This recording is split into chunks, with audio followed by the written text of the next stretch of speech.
یا ایھا الذین آمنوا ان کثیرا من الاحبار والرہبان لیأکلون اموال الناس بالباطل ویصدون عن سبیل اللہ والذین یکنزون الذهب والفضة ولا ينفقونها في سبيل الله فبشرهم بعذاب أليم صدق الله مولانا العظيم وصدق رسوله النبي الكريم وبلغنا ونحن من الشاهدين والشاكرين والحمد لله رب العالمين. معزز و محترم حاضرین، حق تعالیٰ کا بے انتہا فضل و کرم ہے کہ اس نے ہمیں سرکار دو عالم نور مجسم صلی اللہ علیہ وآلہ وآصحابہ وسلم کی امت میں پیدا فرمایا اور ہمیں آپ کا امتی ہونے کا فخر عطا فرمایا. ارشاد ربانی ہے، یا ایھا الذین آمنو، اے ایمان والو، ان کثیرا من الاحبار والرہبان لیأکلون اموال الناس، یقیناً کثیرا من الاحبار والرہبان، احبار یعنی علماء ظواہر یہود و نصارہ کے، والرہبان اور علماء بواطن یہود و نصارہ میں جو ہیں،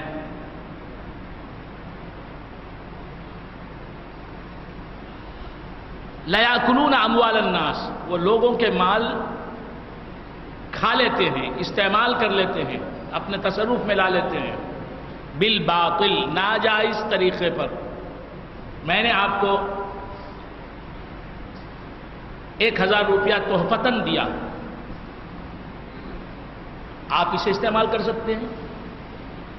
یہ تصرف آپ کا جائز ہے، کیونکہ جو مال آپ کو ملا ہے میں نے اپنی خوشی سے دیا ہے، وہ ہبہ ہے، وہ تحفہ ہے.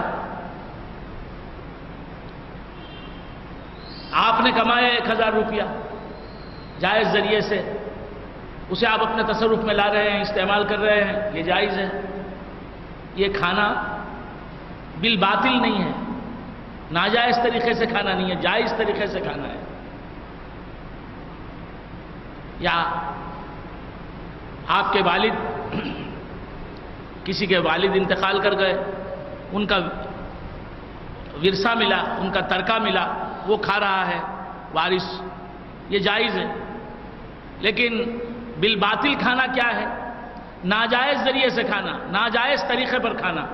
کیا ہے کہ کسی نے آپ کی جیب کتر لی، اس میں سے 5000 روپے ملا، وہ کھا رہا ہے، یہ ناجائز. آپ نے کسی کو امانت کے طور پر 10,000 روپے دیا کہ یہ امانت ہے، رکھو، جب میں مانگوں گا تب دینا، لیکن اس نے وہ 10,000 روپیہ ہڑپ لیا، تو یہ باطل طور پر کھانا ہے، غلط طریقے پر کھانا ہے، ناجائز طور پر کھانا ہے. تو اللہ فرماتا ہے کہ بہت سے کثیر احبار اور رہبان، یہود و نصارہ کے، یہودی اور عیسائی مذہبی رہنما، یہودیوں اور عیسائیوں کے مذہبی پیشوا، علم ظاہر کے امین اور ان کے علم باطن کے نقیب، ان کے مذہبی لیڈرز، مذہبی قائد کثیر تعداد میں کیا کرتے ہیں؟ لیاکلون اموال الناس بالباطل، لوگوں کے پیسے ناجائز طریقے پر کھا لیتے ہیں. وَيَصُدُّونَ عَن سَبِيلِ اللَّهِ، اور اللہ تعالیٰ کے راستے سے روکتے ہیں. وَالَّذِينَ يَكْنِزُونَ الذَّهَبَ وَالْفِضَّةَ وَلَا يُنْفِقُونَهَا فِي سَبِيلِ اللَّهِ فَبَشِّرْهُم بِعَذَابٍ أَلِيمٍ. وہ لوگ جو کنز سے یکنزون ہے، کنز سے یکنزون، کنز یکنزو کہتے ہیں مال کو جمع کر کے رکھنا، مال کو خزانہ کرنا، مال کو ذخیرہ کرنا، جمع کر کے رکھنا. کنز کہتے ہیں عربی میں خزانے کو، کنز کہتے ہیں عربی میں خزانے کو. اسی کی فارسی ہے گنج. کنز ہی کو عربی کے گنج بنا لیا فارسی والوں نے. گنج کہتے ہیں خزانہ، گنجینہ کہتے ہیں خزانے کو. بس سمجھ میں؟ کنز کہتے ہیں عربی میں خزانے کو. تو جو لوگ مال کو خزانہ کرتے ہیں، جمع کر کے رکھتے ہیں، کون سا مال جمع کر کے رکھتے ہیں؟ کیا جمع کر کے رکھتے ہیں؟ والذین یکنزون الذهب والفضة، سونا اور چاندی جو لوگ جمع کر کے رکھتے ہیں، ولا ينفقونها فی سبیل اللہ، اور اس کی زکوٰۃ اللہ کی راہ میں نکالتے نہیں۔ مال کو جمع کرنا اسلام نے منع نہیں کیا، آپ کروڑوں روپے جمع کر سکتے ہیں۔ کمانے پر بھی اسلام نے قدغن نہیں لگائی کہ 1000 روپیہ کماؤ مہینہ، یا روزانہ 1000 روپے کماؤ، یا روزانہ 2000 روپے کماؤ، اس سے زیادہ نہیں کما سکتے، یا روزانہ 500 روپے کماؤ، اس سے زیادہ نہیں کما سکتے۔ نہیں، روزانہ کروڑوں روپے کماؤ۔ اسلام نے کوئی پابندی اور قدغن نہیں لگائی۔ کروڑوں روپیہ ایک مسلمان کما سکتا ہے روزانہ نہیں بلکہ ہر گھنٹہ، فی گھنٹہ کروڑوں روپیہ مسلمان کما سکتا ہے۔ کمانے پر کوئی پابندی نہیں کہ اتنا ہی کمایا جائے، اس سے زیادہ نہیں کمایا جائے، لیکن پابندی اس بات کی ہے کہ ناجائز کمائی نہ ہو، جائز ذریعوں سے کماؤ، ناجائز ذریعوں سے نہ کماؤ۔ والذین یکنزون الذهب والفضة ولا ينفقونها فی سبیل اللہ، تو کمانے پر اسلام نے پابندی نہیں لگائی، اور جمع کرنے پر بھی اسلام نے پابندی نہیں لگائی کہ کروڑوں روپے کماؤ اور کروڑوں روپے جمع کرو، اس پر بھی اسلام نے کوئی پابندی عائد نہیں کی۔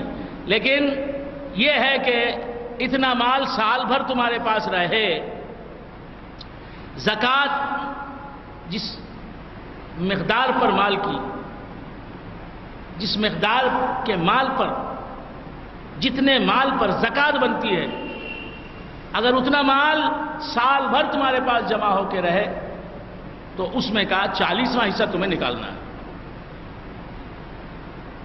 10,000 روپے ہیں تو اس کا 40واں حصہ نکالنا ہے، اور اگر 10 کروڑ ہیں، 10 ارب ہیں، 10 کھرب ہیں، 10 بلین ہیں تو اس میں کا 40واں حصہ تمہیں نکالنا ہے۔ بس 40واں حصہ نکال دو تو پورے کا پورا مال جو ہے پاک ہے۔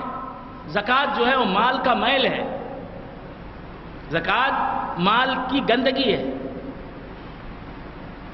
اس طرح خون جو ہے وہ جسم کے لیے مفید ہے، اسے اللہ نے رکھ دیا جسم کے اندر، اور جو فضلہ ہے، جو گندگی اور غلاظت ہے، اسے اللہ تبارک و تعالیٰ نے خارج کر دیا جسم سے انسان کے۔